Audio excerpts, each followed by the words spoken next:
If you've ever thought about buying an Alliance, watch this video. So I had a 2021 Alliance Paradigm 390 MP. We had 135 different problems the first year, to the point where we couldn't even use it anymore. So I took it to Elkhart, Indiana, and I got in front of the owners of Alliance, and they convinced me that I should buy another Alliance. They were so convincing that I went ahead and did it, because they said, you're not gonna have you're not gonna have near as many problems. We're gonna take care of you. We'll always be there for you. Keep you camping, this, that, and the other. And I was like, you know what? I'll give it another shot. Well, here it is. This is my 2024 395 DS. And just so you know, we've had it for about 2 years. We have not spent 6 months in it. So we've spent about 1.5 years in it. Now what I'm gonna do is I'm just gonna go through some repairs that we've done since we've gotten it. Now I'm not gonna go into great detail of these. If you want, you can go look at my videos and you can see the details of them. But it's just gonna give you a little example of what we've done in our RV. Now, not only have we gotten these repairs done, but you also have to think about, when you buy an RV, the diagnostics of the repair. You have to wait for the parts to get there. Then you've got to reschedule the person to come back out and do it, or you've got to wait for the dealership to do the repair for you. So not only did I have to go through all these repairs, but I had to wait through the process of doing all the repairs, which is the mind-numbing thing, especially if you're trying to move around. Because if you're in one city one time and you get a diagnosis, then you order the part and you want to go to a different city, you can't. You got to wait for that part to get there, and it could be 2 days, 2 weeks, or 2 months. You never know.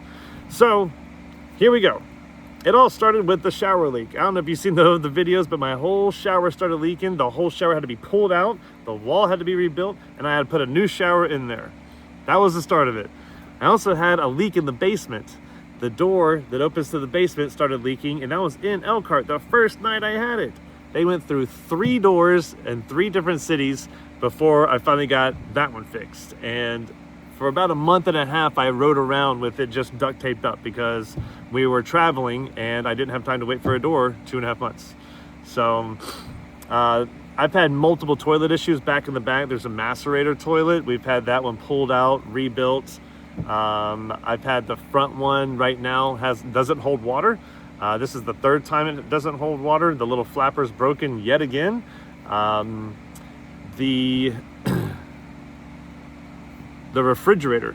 So the smell coming from the back of the refrigerator, there's a little sponge that's supposed to soak up all the water, and it's supposed to evaporate. But it wasn't evaporating. It was just sitting there holding the water. So the smell that came from the back of this refrigerator was horrendous.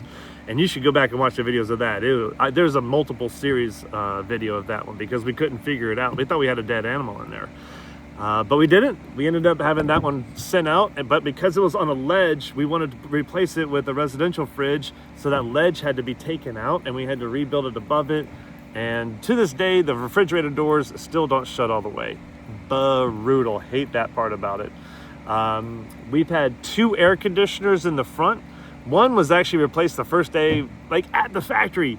They were like, oh, the air conditioners work. So they took another air conditioner from another Alliance and put it on this one. And then like a month later, that one stopped working. The washer dryer. There was a power loss and a burning smell, and the cord was spliced. They had to cut and replace it and insulate it with. So we had to use the fire extinguisher in the basement of the RV because there was an electrical fire down there. So there's actually a cost in here to remove the debris from the fire extinguisher. So that was real fun. The master bedroom outlet wasn't working. That was really fun, because you go to plug something in and it doesn't work, and you go, all right, do I have a GFCI problem? Do I have an outlet problem? Are there wires in the wall that are touching? Nobody knows. So there's discovery, then you have to fix it. So it's, 1 hour with a mobile tech is extremely expensive these days. So the front door wasn't shutting, even to this day, trying to shut it, it gets, you got humidity here and you got dry seasons here, so the door never shuts, so you have to deal with that when you're always on it. The dining room table was crooked, still crooked today. The shower seat was broken, the one you sit on that you can the women can shave their legs and stuff, that broke off all the way. The front awning wouldn't close all the way, and even to this day, it'll open and it'll open and it'll open, and then when you stop, it'll just keep rolling out. So we actually can't park next to places where the RVs are close to us, and we can't park next to buildings because the awning would just go back and hit it. And this awning still makes a ratcheting noise when it comes back, and that's the second awning we've had up there. This window behind me has been replaced. The ladder's been replaced because it was crooked and bent. The basement door has to be replaced on the front.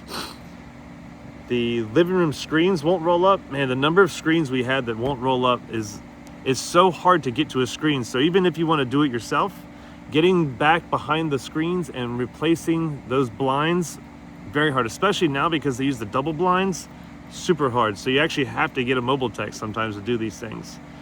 The kitchen blinds keep falling off. They've replaced them. Bill Martin's replaced it personally. And then like an hour later after he left, they fell off again. So even today, we don't use them because they fall off every single time. The bracket under the black tank snapped. So we had to get it replaced. We couldn't go anywhere because we didn't want our black tank to fall while we were traveling. The sink drain has been too high ever since we got it. So whenever we're cleaning out the sink, all that food gets all around the sink, around the sink drain. So even now, we've had 2 plumbers go in and fix it. Still no good. The silicone around the sink and the sink in the bathroom both had to be replaced. The sealant around 2 of the basement doors has come off. Our bed comes up like this, and we have struts on there that keep it from coming back down. Those struts completely broke off, so we had to buy some heavy duty ones from Amazon. That was fun. The fenders have been replaced and repaired 2 other times. Multiple strip screws. There's one on the heater door. The door laminate, the dresser laminate was peeling off, so brand new dresser. The tank leak, the water dripping in the underbelly on the gray tank was leaking, so we had to go in there. The exploratory work that you have to do because they've got the whole basement under there sealed up. So you got to go and drill holes and cut patches, and then when they're done, they got to put patches back and seal them up somehow. We've had those patches fall off while we're driving down the highway, and wires come out and fray. The toilet in the front and the toilet in the back don't hold water sometimes. That's fun. Those are just a few things. So also we've replaced multiple screens multiple times. Currently, and I fix things all the time. Currently, we have the slide out on my kid's side that I can't slide out because the water from the air conditioner drains down to the slide and it drains into the room. So right now the slide is in all the time. We can't put the slide out down there. We've also replaced the motor in the slide twice. The people that make the motor have actually sent us a motor saying the motor shouldn't have failed this fast, so here you go. I also have the electric, when I turn the light on in my kid's room, it flashes, so I have to hold it there. I have to replace all that. And I can't use the toilet now because the black tank handle doesn't work anymore. It's just not attached. So I don't know if it's attached in the open position or the closed position. So that's what I get to do this weekend, amongst other things. So we just started our journey about 2 weeks ago for the summer, and we've already run into 5 major issues that I have to deal with right now.